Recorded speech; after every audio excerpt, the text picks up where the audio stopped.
I was on the phone with my sister-in-law. With my sister. I've had actually a lot of phone calls tonight, you guys. A lot of phone calls tonight. Very interesting phone calls tonight. But I was on the phone with my sister-in-law, who she's still learning about me. They have been married for 10 years. Have you guys been married for 10 years yet? I kind of feel like you have, right? Like, I feel like you've been married for 10 years at this point, or pretty close. I love my sister-in-law. She's fucking great. We don't always agree on everything. In fact, oftentimes we will have debates, right? Like, we'll have debates. Especially about business, because she and I are both like actual business professionals who have a lot of knowledge, right? So we debate on topics because we don't always land in the same place. Elle, lots of love and respect to you. I do not dismiss your knowledge. I absolutely respect that you have a lot of knowledge. She and I debate topics, and it gets really interesting. It gets very interesting. But anyway, we also share stories from our youth, right? We share stories from our youth. She is my sister-in-law. My brother married her. And so I share stuff with her. I share like stuff with her. And some of these stories I'm willing to, like, after I retell them to her, I'm like, wow, that actually might make a good live stream, right? It might be kind of funny. It might be a funny live stream if I tell this. Because I've had various funny things that have happened over the years. So anyway, anybody who's lived in Orange County for a long time, you know that like we get a lot of forest fires. We get a lot of brush fires. We get a lot of fucking fires, right? I mean, there was even a time in the early aughts when I was going to Saddleback College and people were like getting gas masks because, before it was uncool to wear fucking masks, right? It was actually a thing where people were like, oh my God, there's so much smoke in the air that we just don't want to breathe in the smoke, right? So this was actually a thing back in the early aughts when I was like taking drama or forensics or something. Forensics, for those of you who don't know, that's like speech, taking speech. Basically, you're like learning how to do public speaking, which I suck at because I have I can do this over live stream, but it's very hard for me to actually get in front of an audience. It's very hard. I actually have a fucking prescription.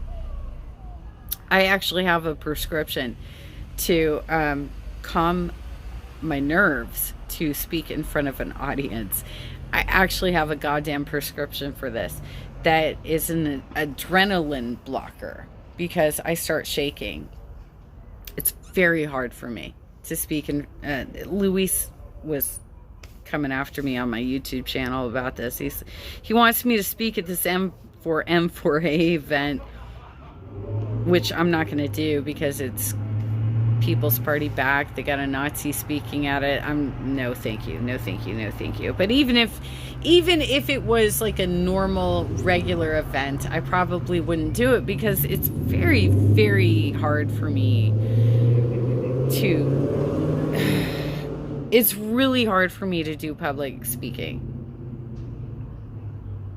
I mean, I could take that prescription. It will stop me from shaking. It's not going to stop my nerves. Anyway, point being.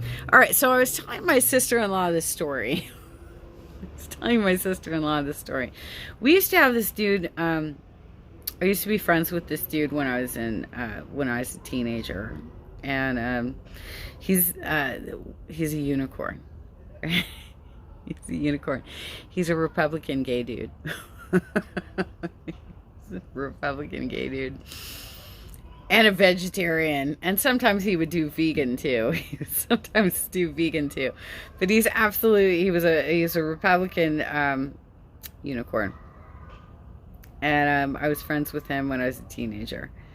And then he pissed me off. Like he was doing some shit.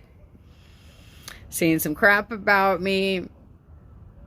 Not being a cool person. And so I was like, fuck you and the horse you rode in on with. Like, fuck you with this bullshit.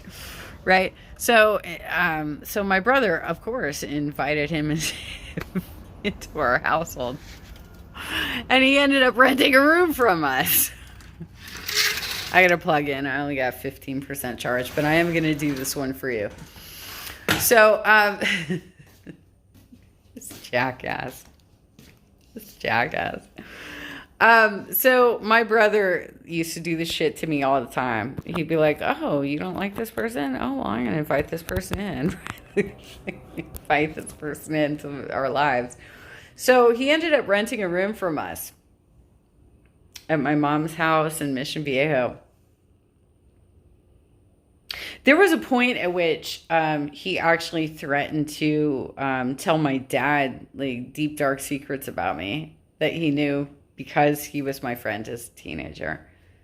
He fucking threatened to do that shit to me. Jerry, do you remember that bullshit? Because I do. I fucking called my dad and I told him not to ever allow you in my house, in his house for it. Okay, so anyway, Jerry was living with us for a while. And I'm not trying to shit on him because that's not the point of the story. The point of the story is we used to have like really severe, well, we always have. It's not like it was a one point in time. We have had so many severe brush fires over the years. And we lived up in kind of like the edge of Mission Viejo that was like up by the street it's called Olympiad now. It used to actually be called O'Neill Road.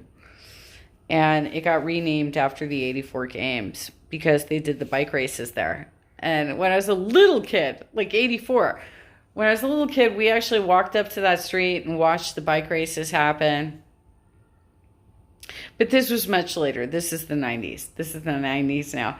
So Jerry, he was the kind of dude that, look, I'd get home from work and he'd be like, Princess Diana died today. How do you feel about that, Jenna? This is literally the guy who broke fucking news to me every night. He broke news to me. JFK died tonight. JFK Jr. died tonight. How do you feel about that, Jenna? This is literally the shit. I had to deal with this like fucking every night. He slept in the bedroom right next to me. Every fucking night I had to deal with this bullshit. Constantly like breaking like the biggest 90s news to me. Every goddamn night, right? So, okay, so we had these massive wildfires. We had one going on in Laguna Canyon. We had one going on in the Cleveland National Forest right next to Coto de Caza. And we had another one happening up in like Silverado Canyon, like Trabuco Canyon, like up in there. We had, like, it was almost like Armageddon, what was happening in the 90s. It was like everything around us was fucking on fire. Everything was on fire. So we all walk up to Olympiad. It's a couple blocks up from where we lived. We all walk up to Olympiad and we're watching we're watching Coto de Caza burn. And each one of the cities in this area have mottos. They have mottos, right? Like, for instance, Mission Viejo's, at least in the 80s, their motto was called they were called the California Promise. Coto de Caza, you guys. So we're all standing there. There's dozens and dozens of people standing there watching Coto de Caza basically burn. We're watching this happen. It is silent. We're in shock. And Jerry says, life is just better there. That was literally their fucking city motto.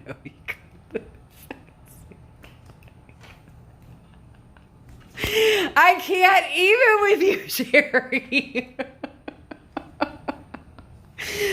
Oh, wow. We were, we're all laughing. Obviously, we all laugh because we're all like cynical like that. But at the same time, we're like embarrassed that we're laughing because it was like so fucking, I mean, disgusting and like, oh my God, even.